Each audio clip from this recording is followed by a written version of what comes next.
Good morning, guys. Happy Thursday. Good morning. Hey, good morning. How you guys doing today? Doing great. How are you? Doing well. It's the weather's beautiful in New York, and heart goes out to everyone in Florida that's been affected. I know it's terrible. I was watching Yeah. that this morning.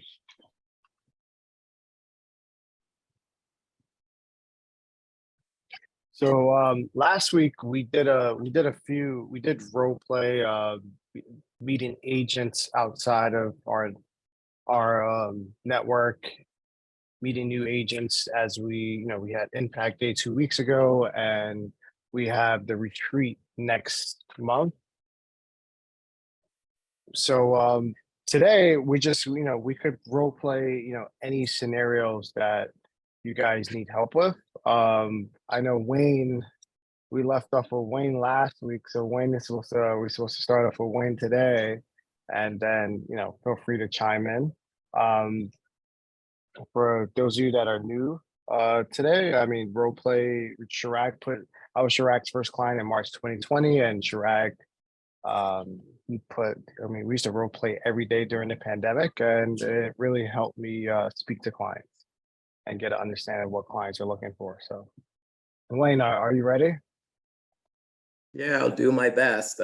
Just don't have high expectations. I'm just getting past COVID, so that's Glad you're feeling better. yeah. Well, I mean, role play is not to be perfect, it's to practice. And the main thing is that we don't want to practice on a client because that could cost us money in the long run. So let's practice with each other, and yeah, where we do well with our client. So what are we practicing? Well, last week you said you wanted to go over a scenario. I don't remember what the scenario was. Is there a specific scenario you would like to go over? Well, I like to get better at the what did he call it? The level shifting that Chirag does. Okay. Are you familiar what I? In terms of level shifting, what do you mean by level shifting? Just going from one topic to the next topic, or? Relating it back to, let's say, like sellers, they care about three things, right? Pricing, marketing, and communications. Correct. Mm-hmm. So basically, I wanted to practice on, let's say, for example, like what's most important to you about what's most important to you about the agent that you're going to work with in the sale of your home. Mm-hmm. Maybe something like that. Okay. Or we could work on MedC. Whatever you want or. to. So whatever you want to do. So if you want to practice level shifting, let's go with that. So what would be the goal of the conversation? The goal of the conversation would be to find out what's important to the client. Okay. And then just go from there. And would this be a seller? This would be a seller. It would be a seller. And is it a seller that you just met, or is like this is not a real scenario. This is not a real scenario. Okay. Just basic seller. Okay. Got it. Yeah. All right. Sounds good. Let's do it. So you want to be the agent, or am I going to be the agent? Why don't you be the agent, then we can work through or I mean, I can, you know what, why don't I be the agent? Because I need to practice. Okay, perfect. Got it. All right. So I believe, I'm trying to remember. So what is most important to you when partnering up with a agent that's going to assist you in the sale of your property? That's a great question, Wayne. No one's ever asked me that. I want the highest price possible, but I see all the market conditions now with the rising interest rates, and it seems like the prices are coming down somewhat, and the properties are sitting on the market. How can you get me the highest price possible? Well, so what I'm hearing you say is that you want to know the exact written marketing plan that I would use to get you the best price. Yes. Okay. Is there anything else important to you in the process, like communications? Communication would be important, but being that we need to sell to buy another property, like our main focal point is getting the highest price possible. Okay. So what you're saying that's most important to you is a clear understanding of a written marketing plan that's going to get you the best price Correct. for your home. Okay. And, And that's where I get stuck. I don't know where to go from there. well, so where you go from there is you could show them that marketing calendar, right? You could send it to them beforehand, before the Okay. meeting. Yeah. And then the next question would be, if you bring it for the first time during the meeting, show it to them, say, here's our marketing calendar, please review and let me know if you have any questions. Okay. Here's my And then marketing calendar. Let's review it and let me know if you have any questions. okay, no, this looks great. I mean, this shows a outline. So I don't have any questions pertaining to this, but do you have experience selling in this market? Uh, yes, I do have experience selling in this market and for the particular home that you're trying to sell. Okay. And how long have you been working in this neighborhood? I've been working in this neighborhood 15 years. Okay. And what would you say separates yourself from the other agents? Well, like I just explained, I do have a marketing calendar. So what it's going to do is you'll have at first glance everything that I'm doing for you uh, in the marketing of your property. Oh, okay. Well, I mean, it shows a step-by-step process, which I haven't seen most brokers show me. Okay, and what price do you think we can get? Well, based on the comparables, where do you think your property falls within the comparables that I shared with you? I think it falls. I mean, again, I think I noticed the prices have come down since the interest rates spiked. So that's why I'm asking you, like, what price you think, like, what's the highest price you think we can get based on what's going on? Well, based on the comparables that I submitted to you, let's take a look at what a buyer is willing to pay for similar properties in this particular neighborhood. Okay. Okay. So and where so based on all right, so I see the prices, it's like 1.2. Last year these homes were selling like for 1.6. So do you think 1.2 is a realistic number? Well, 1.2 is a realistic number based on the comparables, if that's what we're, looking at. Because if you think about it, when someone's looking at your property, they're going to be looking at the same information. Okay.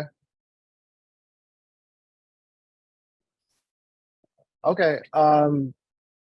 That sounds good. And do you think we can make like whatever? So it basically sounds like we're losing like 400,000 compared to last year. So so do you think we can make that up on the buy side? Do you think we can get a better deal when we purchase? What do you mean? Like, if you, on the purchase side, you pay 1.5 million, is that your expectation? No, I'm saying is if we're losing based on last year, if we're not, it seems like we're losing like 400 grand, right? Like the homes last year were going for 1.6. So do you think, if we found a property that was going for just say 1.5 last year, do you think we could get it for like $1 million on the buy side? Well, I don't have a crystal ball, so that is something that we're just gonna have to explore when we get out there and start looking at the properties. Okay, understood. Okay, so let me look this over with my wife and then I'll get back with you. Okay, Thank you. Yeah, so the only thing, like when you leave off a conversation, you want to get a follow-up. Like you want to ask, so would it be okay if I followed up, you know, tomorrow around this time? Or, always give two times, like say like I usually say like 10 a.m. or like 4 p.m. just to give them like a morning and afternoon time.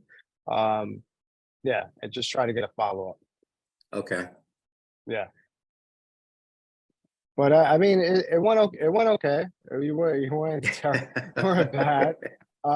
You got to lead the conversation a little bit more. Just work on leading the conversation a little bit more, but that'll come with practice. So, Okay, all right. Any questions for me? no, I don't have any questions. Okay.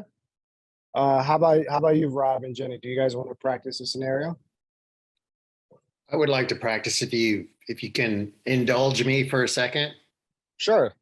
All right, I'm meeting with a seller this afternoon. He's a builder. His home is finally finished. We're getting photos and we should go on the market later this weekend or early next week.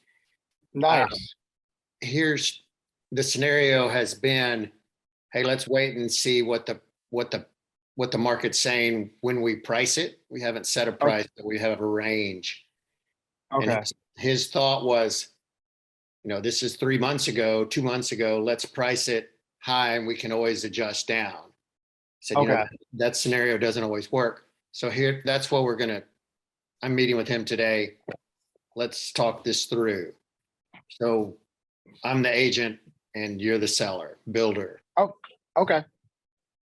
Hey, Manolo, it's great to see you. So excited about getting your house on the market, and photographers coming this afternoon. It's a beautiful day. Everything's going great. Awesome. I'm glad everything's going great. Wanted to talk to you a little bit about pricing. We need to set the price, this afternoon or tomorrow before we go on MLS. And wanted to kind of bring you up to speed on what has been happening in the Austin market and the national market overall. If you have a second, we can. Is that okay with you? Yeah, sure. That's great. Okay, cool. What we've seen over the last month and the last week in particular is that interest rates have gone up considerably. Mortgage interest rates are somewhere between 6.5% and 7%, depending on what day. And when we started this process, several months back, they were in the low fours and even 3 possibly. So that's Okay. put an impact on the buyer pool. And I just wanted you to be aware of that. Mm-hmm. Also, we're moving into a seasonably slower time of year. So our expectations probably need to change from where they were 6 months ago, 9 months ago, when I sold your last house for you and we sold it in a day. Times are different now. And so let's take a look at the comps and then we can review those and kind of set a price. Does that sound good? Okay. That sounds good. Okay, cool. Here are the 3 houses that we had looked at in the past. 2 of them are still on the market. One of them is at 90 days. The other is at 60 days. I've talked to both of those agents, been in those houses, and we talked about them last time we met. They're still for sale. One of them had a slight price reduction down to 1.15. And just wanted to make you aware of that. So if we're looking at price per square foot on new construction versus your house, which is very similar, we need to kind of be in line with their pricing so that we don't come out too high when we list on the market. Does that make sense? That makes sense. So Okay. So what do you think, we should be priced at? Where do you think? I know we had talked about, I think we should be priced at $375 a foot range, which puts us around 1.15 to, 1.125. So just above 1.1. And how does that compare to last year prices? Last year prices, these are down slightly. They're down a little less than, in the 5% range from where we Mhm. were 3 or 4 months ago when there was a comp that we looked at. Things have, the market has slowed down considerably from where we were in Austin. Okay. So our buyer pool is smaller. So I just wanted you to be aware of that. We're probably going to have fewer showings. We're not going to have a rush of people the first weekend. I'm optimistic, and we're going to present your house in the best light possible. But the market is just a little bit slower than it was. Okay. So if you're good with 1.15, let's do that. But I also think we should, I'll communicate with you once a week. We'll pick the time on Monday in the morning or the afternoon to follow up on what's taken place that week and weekend with showing, and to give me a time to follow up with the realtors who've shown the property. And then we can have a meeting once a week just to touch base and see how pricing is going and if we need to make some adjustments. Because in a market like this, we don't want to sit on the market and become stale. We may have to reduce our price if pricing continues to go down. And I just want to be direct with you so that we're open and honest line of communication with what the market's doing. Does that timeline on Mondays sound good? It sounds good. Question I have for you: have you reached out to any buyers agents so far? I have. I've talked to several of the different agents who've had listings in these properties, talking to them about the properties that they've sold over the last 3 months, if they had any buyers that had, weren't able to buy at that time. So I do have a handful of agents that I'm going to reach out to as soon as we put this on the market. And some I've been in touch with already. There is one person we talked about previously that thought she had a buyer that was ready for your house. Well, that was a couple months ago and the market may have changed. So, I am excited about it. I am going to follow up with everyone and follow the marketing plan to get you the most qualified buyers that we can in this house quickly. Okay. Let me, I mean, I hear you. I mean, obviously you can't control like what's going on in terms of interest rates. So let me speak to my partner and let's touch base later today to make a decision on how to move forward. How does that sound? No, that sounds fine. Yeah, speak with them and then we'll get everything set and the photographs should be ready by tomorrow or early Saturday morning. Okay, sounds good. Awesome. Thanks, Rob. Thank you. No, Rob, that was I mean, it's pretty straightforward, right? It's like you can't you can't really do anything. It's like you can't sell like, all right, we're gonna sell for 1.5 and the comps are just not showing that. Like and investors get that. So Yeah, I know. What he may do, I've worked with him before and our strategy worked well, different market when he sold the house and I listed it for him. But he's like, hey, let's price it here and then we'll wait and then see what happens. And then we'll, drop it 250,000. I don't know if that's the number, but yeah, I don't like the idea of, let's price it high now and see if yeah. someone comes up to us. That's not going to happen.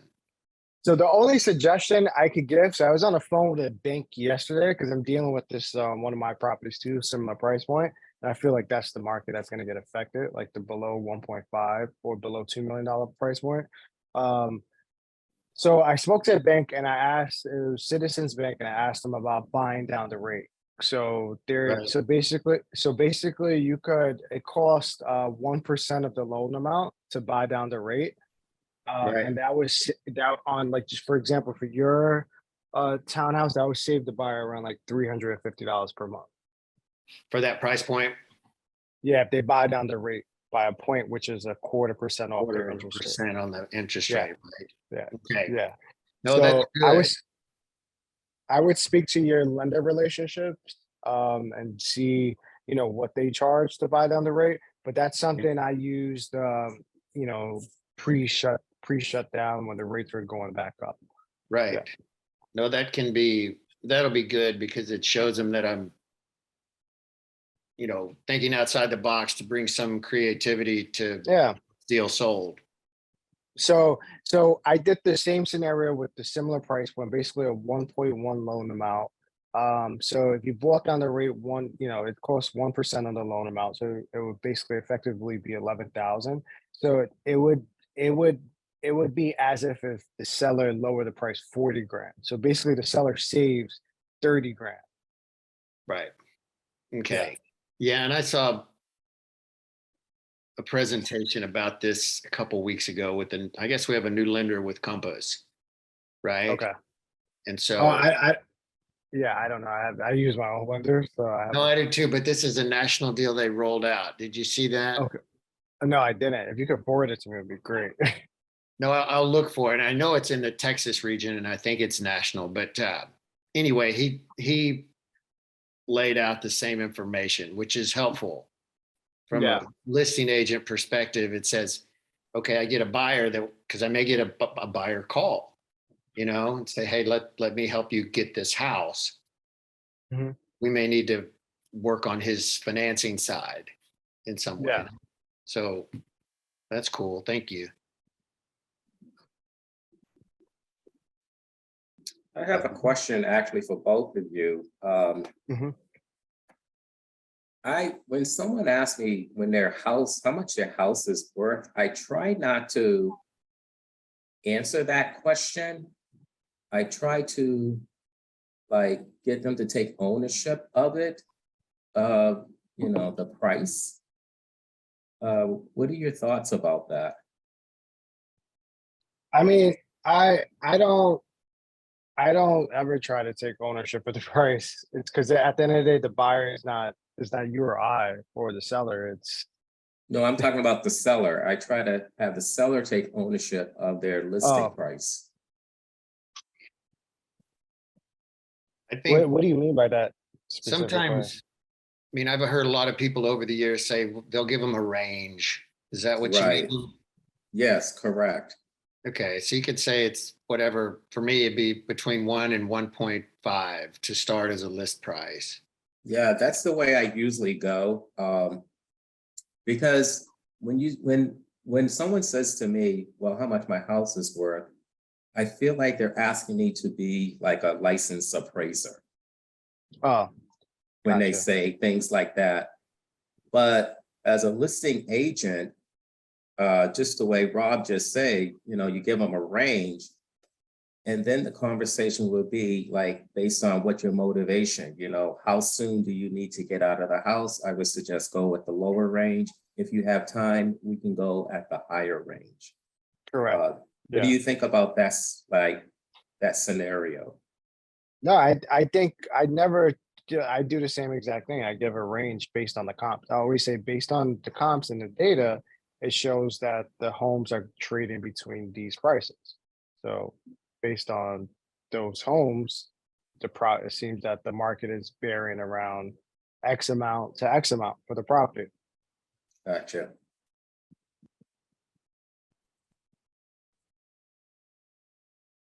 Yeah, I don't ever say, oh, you're definitely gonna get 1.1. Like we don't know what's gonna happen. Like I think if anything, I always give the example, if we learn anything from COVID is like we don't know what the future is gonna hold. So Okay. Yeah, like the other day, I was talking to a different prospective seller, and they said, we understand all this. And he's a commercial real estate guy. And he said, well, tell me what you think, basically what you said. Tell me where you would price the house today. I said, well, and it was a range it's a big house, several $1,000,000 different than what they had originally thought a couple of months ago. And it was just, it didn't go that well, but there was no comps to substantiate their value. They were going off pie in the sky last year prices in Austin, Texas for luxury, which is different today. Yeah. But they put it on, I mean, they said, tell me what you'd list it for very directly. So I had to say, 5.5, and here's why. Has that ever blown up in your face though, Rob? Like if they don't get 5.5, has they Yeah. ever say, well, you said Yes. 5.5?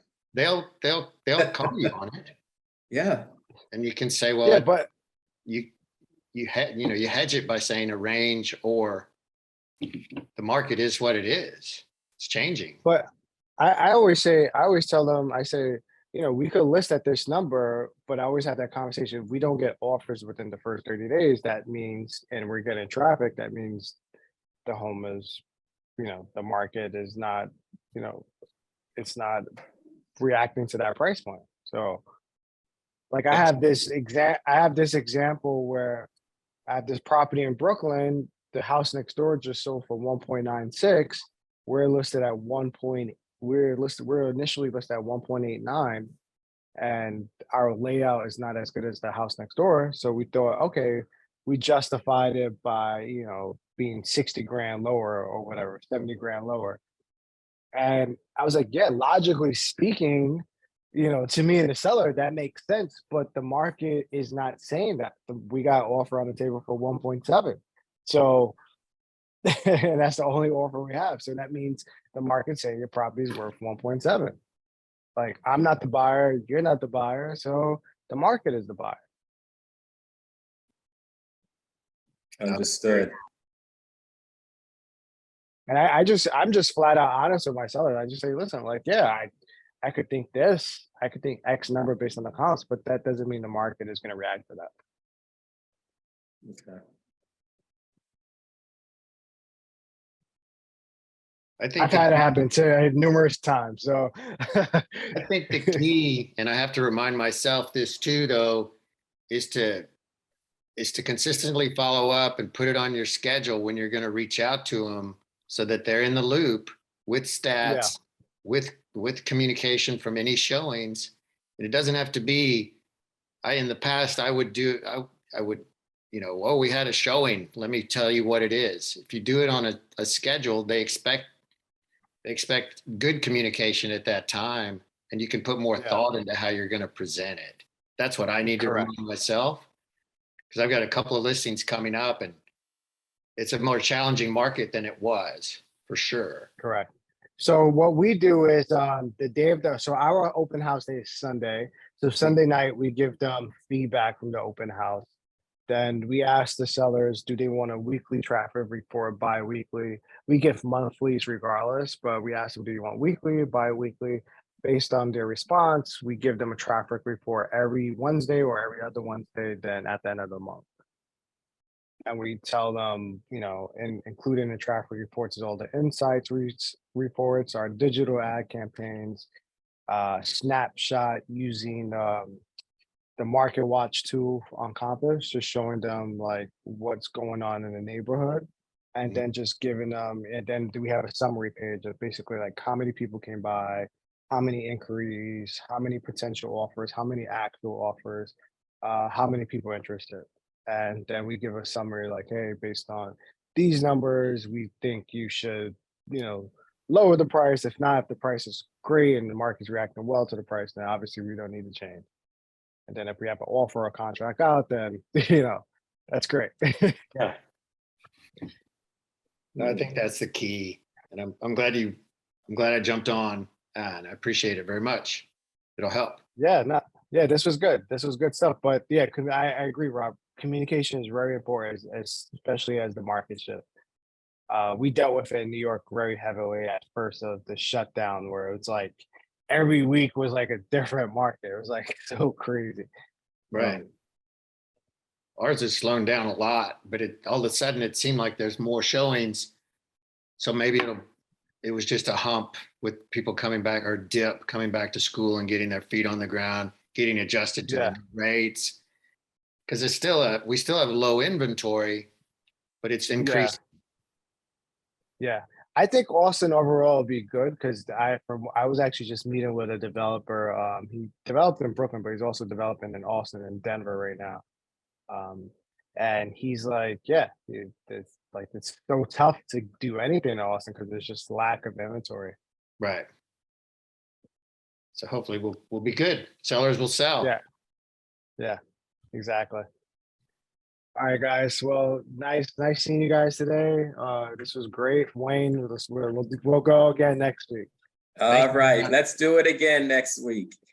Okay, there's actually a poll. I always forget. Sorry, there's a poll. They just want you to fill out this poll really quickly. It takes like Oh, the person 2 minutes. behind the little Mhm. black dot. Yeah. Got Thank it. you. Y'all have a good week. All You right, too. take care. Thank you. Bye.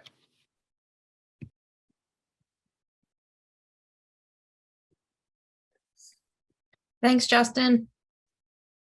Thank you. Talk to you later. Bye. Bye.